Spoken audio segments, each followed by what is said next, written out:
Oke, bismillahirrahmanirrahim. Assalamualaikum warahmatullahi wabarakatuh. Waalaikumsalam warahmatullahi wabarakatuh. Terima kasih pada rekan-rekan wakaf, rekan-rekan guru dan studi yang hadir pada kesempatan siang hari ini. Sini kami, saya Yusron Mubarak dan Ibu Diana Kurniawati dari CGP Angkatan ke-8 untuk melakukan kegiatan yang sama-sama nanti kita akan melakukan pemetaan aset di sekolah. Hari ini hadir di tengah kita Pak Sarastiana selaku wakaf kurikulum yang nanti juga akan mungkin menggantikan dan tidak mengurangi esensi dari kesempatan siang hari ini. Untuk itu, waktu dan tempat saya langsung aturkan kepada Bu Diana untuk melanjutkan presentasi. Monggo, Bu Diana. Oke. Terima kasih Pak Yusran. Assalamualaikum warahmatullahi wabarakatuh. Waalaikumsalam warahmatullahi wabarakatuh. Ya, di sini saya akan mempresentasikan hasil pembelajaran kami di program pendidikan guru penggerak tentang pemimpin dalam pengelolaan sumber daya. Ya, di sini adalah sekolah sebagai ekosistem. Seperti yang kita tahu waktu pelajaran di SD ini, ekosistem adalah hubungan timbal balik antara faktor biotik dan abiotik pada lingkungan tertentu. Faktor biotik sekolah yaitu kepala sekolah, guru, tenaga kependidikan, siswa, pengawas, komite, wali murid, dan dinas terkait. Kemudian faktor abiotik adalah keuangan, sarana prasarana, dan lingkungan alam dan sebagainya. Next. Ya. Pemimpin dalam pengelolaan sumber daya. Nah, pemetaan potensi yang dimiliki oleh sekolah menggunakan pendekatan komunitas berbasis aset atau yang dinamakan asset based community development. Nah, di sini modal aset itu ada 7. Yang pertama ada modal manusia, yang kedua modal lingkungan alam, kemudian modal politik, modal finansial, modal fisik, kemudian modal sosial, dan yang terakhir adalah modal agama dan budaya. Nah, modal manusia adalah sumber daya manusia yang berkualitas, kecakapan, pengetahuan, dan hubungan antar individu. Jadi di sini siswa-siswa semuanya ini adalah modal manusia yang paling utama di sekolah kita. Kemudian guru, tenaga kependidikan, TU, caraka, dan lain sebagainya, termasuk kepala sekolah, dan hubungan antara siswa dengan siswa, siswa dengan guru, guru dengan guru, dan lain sebagainya. Ini adalah modal manusia yang kita miliki. Kemudian modal fisik, di sini ada bangunan, gedung, infrastruktur, kemudian alat prasarana, kemudian alat bahan praktek, dan semuanya itu termasuk sebagai modal fisik. Nah, yang ketiga yaitu modal lingkungan alam. Ya, di sini berupa potensi alam yang bernilai secara ekonomi dalam upaya pelestarian alam dan juga kenyamanan hidup. Jadi SMK Bukateja ini lingkungan alamnya di sini sebelah kita kan lingkungannya sawah. Kemudian kita dekat dengan jalan nasional, itu adalah modal lingkungan kita untuk membuat kita nyaman dalam hidupnya atau nyaman dalam pembelajaran. Itu modal selanjutnya adalah modal politik. Nah, di sini sebagai kendaraan dalam mencapai tujuan berkaitan dengan kekuasaan dan kebijakan yang mengakomodir kepentingan warga sekolah dan peningkatan pembelajaran yang berpihak pada murid. Bisa di sini dari kebijakan kepala sekolah dan kebijakan tim manajemen. Ya, yang selanjutnya modal agama dan budaya. Ya, perlu kita ketahui bahwa agama merupakan suatu sistem perilaku yang mendasar, sedangkan kebudayaan adalah hasil cipta karsa dan manusia yang unik. Jadi modal ini juga kita bisa memanfaatkannya untuk peningkatan sekolah kita.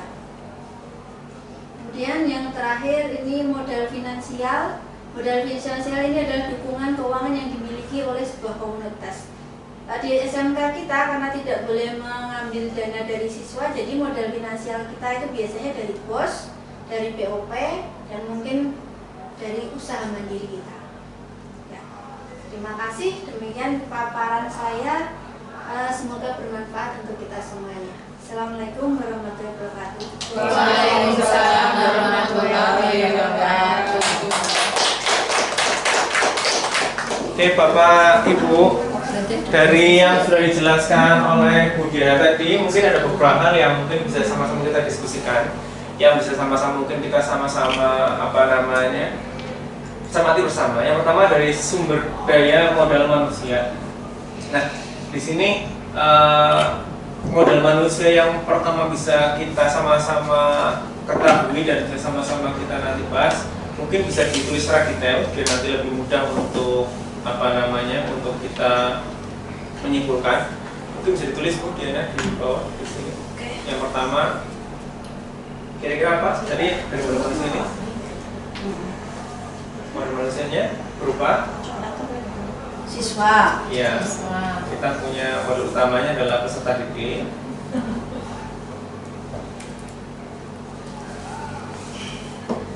Kemudian selain peserta didik, ya kita punya guru dan tenaga kependidikan Kepala sekolah.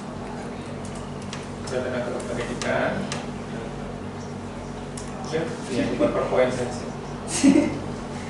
Ternyata beda menjenengan kursore kok. Kelihatan dikit. Bahasa Jerman. Bahasa Jerman. Tenaga kependidikan. Kemudian Mungkin kepala sekolah. ya dari kepala sekolah. Karena guru dan kepala sekolah itu dibedakan karena memang beda ya strukturnya. Jadi kalau di undang-undang terbaru itu guru memang yang mengajar, kepala sekolah yang baru itu adalah sudah tidak ada beban mengajar lagi. Tapi kalau kepala sekolah yang dulu masih ada jam mengajarnya 6 jam atau berapa jam. Jadi dia masih guru. Kalau sekarang kepala sekolah punya kepala sekolah.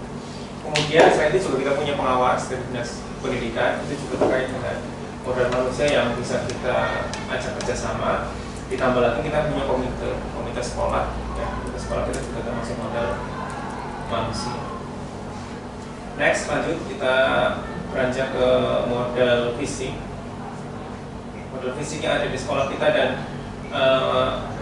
bisa kita sama-sama lihat. Yang pertama kita punya, yang jelas kita punya kelas ya, punya kelas.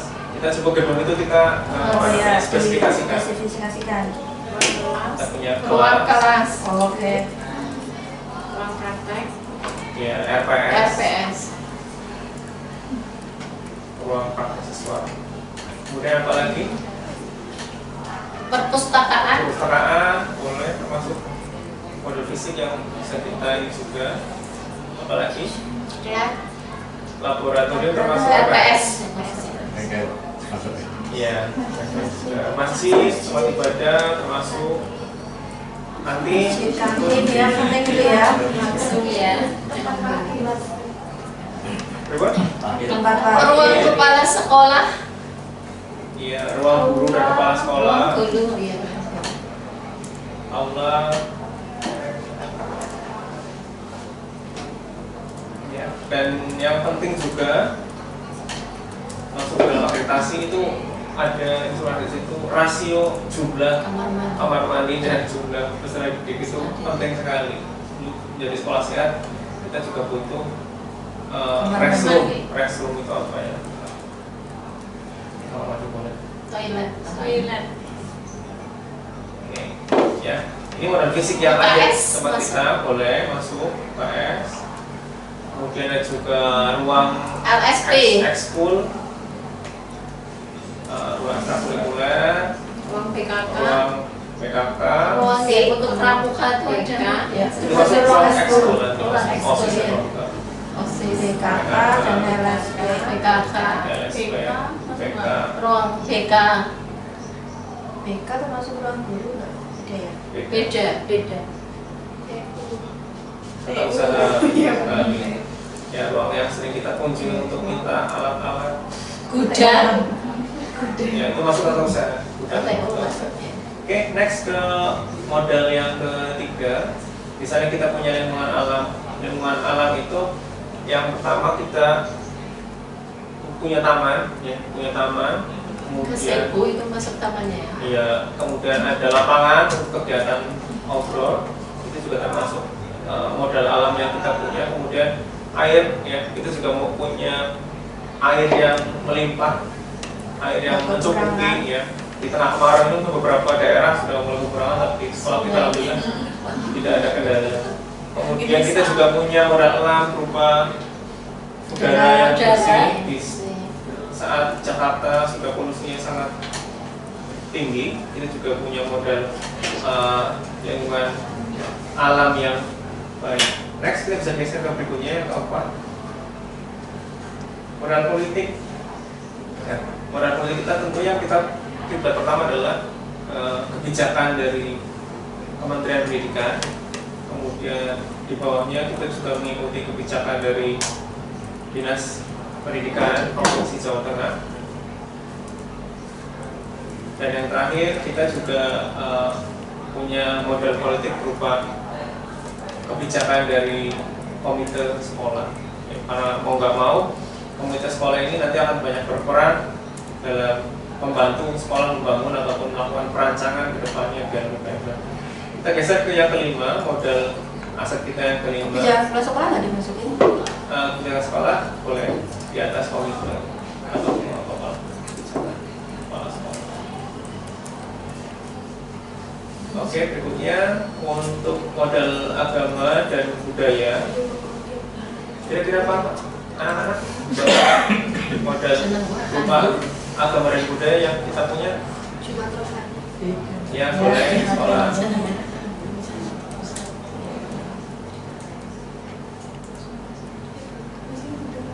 Oke, selain itu kita juga punya banyak kegiatan-kegiatan keagamaan yang peringatan hari besar, itu juga suatu modal agama. Peringatan hari besar modal kita sering melakukan Maulid Nabi, kemudian ada mungkin Idul Adha, kita potong sapi dan sebagainya. Kemudian modal agama yang lain, kita juga punya modal agama berupa pesantren ya. Jadi di daerah kita, di sekolah kita itu banyak pesantren gitu yang mau tidak mau itu mewarnai semangat ataupun spirit dari sekolah kita. Lebih akomodatif, lebih religius, lebih beragam. Itu kemudian di budaya kita juga punya modal budaya yang sering kita tampilkan ketika khususan atau ketika ada kegiatan-kegiatan. Modal budaya apa? Ya, industri. Budaya industri ya. Bisa itu masuk? Ya, boleh. Iya, budaya industri ya. Tanya Pak, Budaya kesenian, Pak FB. Yusron ya. FB. Kita akan memiliki aplikasi Hmm. jaringan WiFi dan sebagainya, itu masuk modal apa itu? Modal kita kalau tidak ada WiFi itu sekarang udah Tidak zaman kelimpungan ya. Itu masuk ke Sanpras. Itu tidak kelihatan, tetapi penting. Sangat penting. Dikali nanti di CGP nanti modal apa?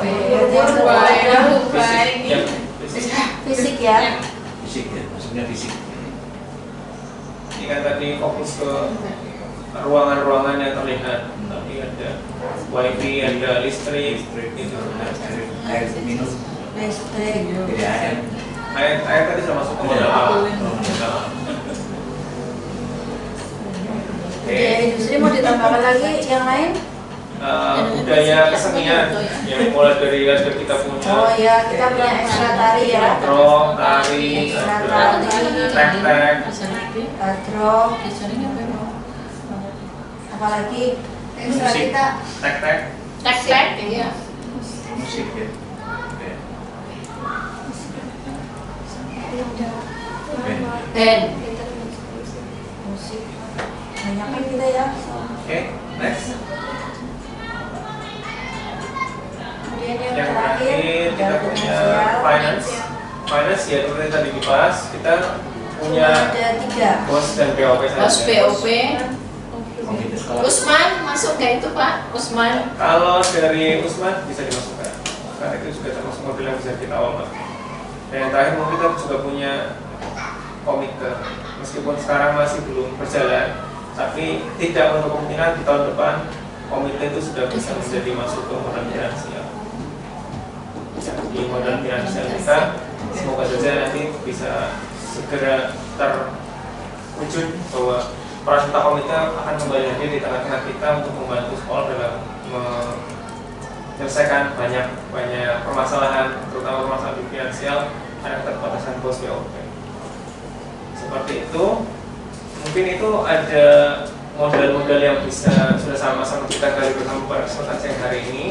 Semoga apa yang kita punya menjadi hal yang bermanfaat. Seperti tadi disampaikan oleh Bu Diana, kita harus berpikir berbasis aset based thinking.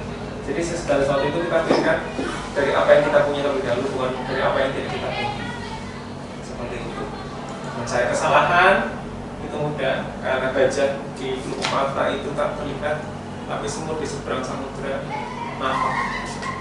Terima kasih dari saya. Wassalamualaikum warahmatullahi wabarakatuh. Waalaikumsalam warahmatullahi wabarakatuh.